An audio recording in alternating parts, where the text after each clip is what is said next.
नरसिम्हा मतलब यलगार। ये तलवार की धार पे चलने की बात है और उसी प्रकार हम चल रहे हैं और चलना चाहते हैं। नरसिम्हा मतलब राष्ट्रधर। उस समय के प्रधानमंत्री श्री नरसिंह राव की नजर मेरे ऊपर गई कि मैं वहां जाकर भारत का प्रतिनिधित्व करूं। नरसिम्हा मतलब चट्टान। जब कानून बनेगा तो किसी को बचाया नहीं जा सकेगा, चाहे वो किसी का बेटा हो, किसी का पोता हो। नरसिम्हा मतलब योद्धा। ऐसा लगता था कि पानी सिर से ऊंचा उठ रहा है, देर के लिए कोई गुंजाइश नहीं है और पशुपेश करना तो आत्महत्या सदृश होगा। नरसिम्हा मतलब हुंकार। छोटी उम्र से ही श्रीमान नरसिम्हा राव अन्याय के खिलाफ आवाज उठाने में आगे, अपनी आवाज बुलंद करने में कोई कोर कसर बाकी नहीं छोड़ते। नरसिम्हा मतलब ज्ञान। आंध्र महाभागवत से, प्रहलाद चरित से 2-4 पद उठा के सुना दी। नरसिम्हा मतलब विरासत। 2004 से 2014 तक शासन में बैठे हुए लोगों ने अधिकृत कार्यक्रम में एक बार भी नरसिम्हा राव की सरकार की तारीफ की हो वो रखा। वो बड़े बड़े लोग, मैं उनकी बराबरी में कुछ नहीं हूं, मैं तो सामान्य व्यक्ति। नरसिम्हा मतलब भारत रत्न। नमस्कार, मैं हूं विवेक श्रीवास्तव। कोई उन्हें भारत का सबसे अंडररेटेड प्राइम मिनिस्टर कहता है तो कोई एक्सीडेंटल प्राइम मिनिस्टर कहता है, कोई सबसे विद्वान प्रधानमंत्री कहता है तो कोई कांग्रेस का चाणक्य कहता है। विवादों के बवंडर आए और गए, लेकिन राव जमे रहे, टिके रहे। नरेंद्र मोदी की सरकार ने राव को भारत रत्न के लिए चुना तो अतीत का वो अध्याय खुल गया जिस पर बात करने से राव की ही पार्टी बचती है। क्या राव के रिश्ते गांधी परिवार से अच्छे नहीं थे? अगर नहीं थे तो क्यों? क्या कांग्रेस ने नरसिम्हा राव के योगदान और उनके सम्मान से समझौता किया है? इन सारे सवालों का जवाब तलाशती और भारत रत्न नरसिम्हा राव के विराट कद को बताती हमारी ये रिपोर्ट देखिए। मैं पीवी नरसिम्हा राव बात है साल 1991 की। ईश्वर की शपथ लेता हूं कि बिना चुनाव लड़े नरसिम्हा राव प्रधानमंत्री बन चुके थे। 6 महीने के अंदर संसद में सीट पक्की करने का नियम है, इसलिए आंध्र प्रदेश की नांदयाल सीट से नरसिम्हा राव ने उपचुनाव लड़ा। टक्कर बीजेपी के दिग्गज बंगारू लक्ष्मण से थी। नतीजे आए तो वर्ल्ड रिकॉर्ड बन गया। नरसिम्हा राव को 6,26,241 वोट मिले, जबकि बंगारू लक्ष्मण को सिर्फ 45,944। राव ने ये चुनाव 5,80,297 वोटों से जीता। ये उस वक्त किसी भी लोकतांत्रिक देश में जीत का सबसे बड़ा मार्जिन था।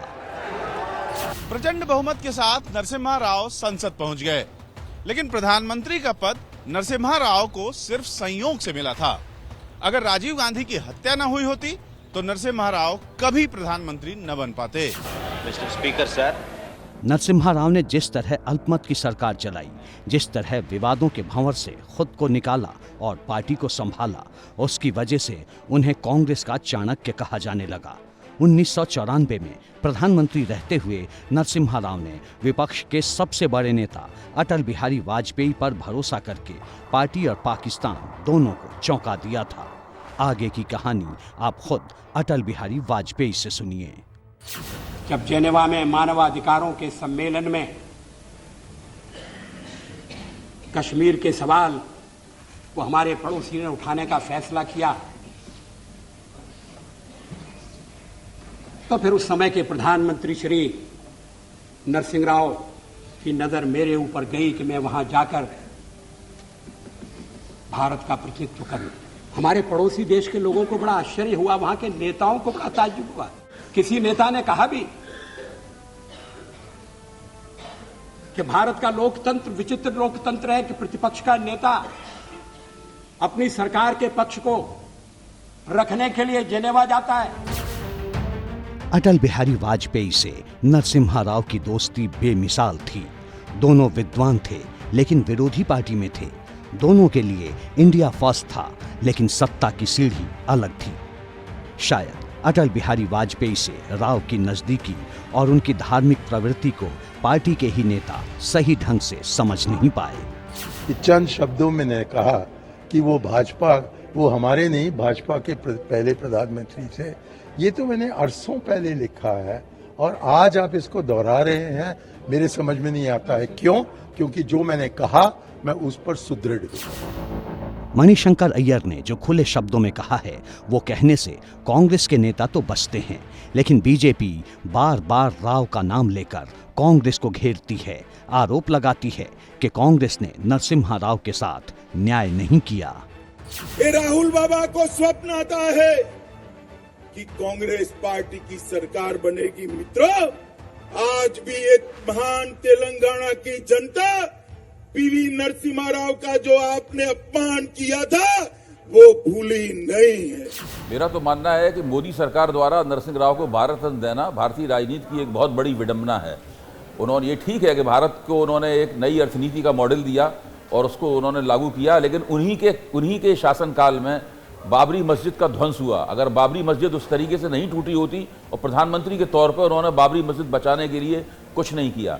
दूसरी बात यह है कि उनके ऊपर भ्रष्टाचार के आरोप लगे। अपनी सरकार बचाने के लिए उन्होंने जो किया, जिस तरह से रिश्वतें वगैरह दी गई और सुप्रीम कोर्ट में उनके खिलाफ एक आरोप साबित भी हुआ है, तो नरसिंह राव का जो पूरा प्रधानमंत्री के तौर पर कार्यकाल था वो बेदाग नहीं था। और एक ऐसे व्यक्ति को जिसके ऊपर भ्रष्टाचार के आरोप लगे हों, प्रधानमंत्री ऐसे बड़े पद पर रहते हुए, और जिसके कार्यकाल में बाबरी मस्जिद गिराई गई हो, मैं नहीं समझता कि वो भारत रत्न जैसी बड़ी उपाधि का हकदार था। वो व्यक्ति जिसको नरसिम्हा राव ने वित्त मंत्री बनाया, मनमोहन सिंह प्रधानमंत्री रहे, वो प्रधानमंत्री रहे, लेकिन अपने गुरु को, उस व्यक्ति को जो उन्हें राजनीति में लाया, उसको वो एक तरीके से ये भारत रत्न नहीं दिलवा पाए। उसकी संभावना बिल्कुल नहीं थी।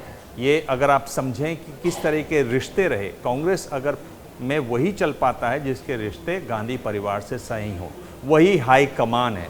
अगर हाई कमान से आपकी अनबन है तो आपको किसी तरह का कोई अवार्ड नहीं मिलेगा, कोई प्रोत्साहन नहीं मिलेगा, आपको एक तरीके से डॉग हाउस में रखा जाएगा। यही हमने देखा नरसिम्हा राव के साथ।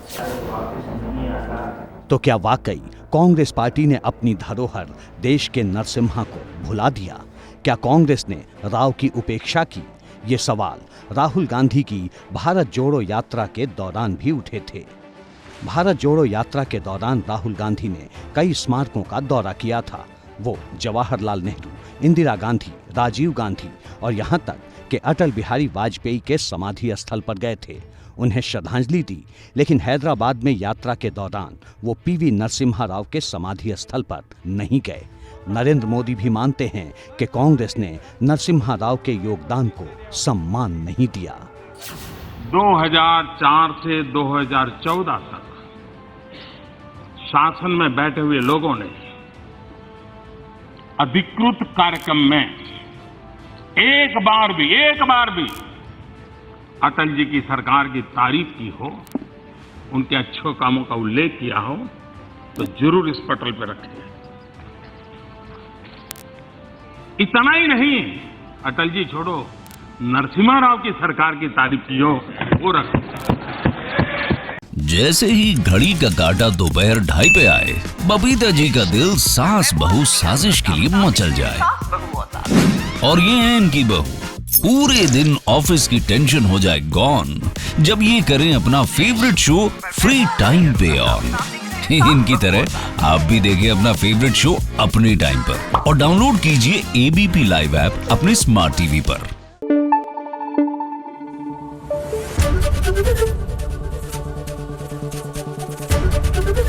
एबीपी न्यूज आपको रखे आगे।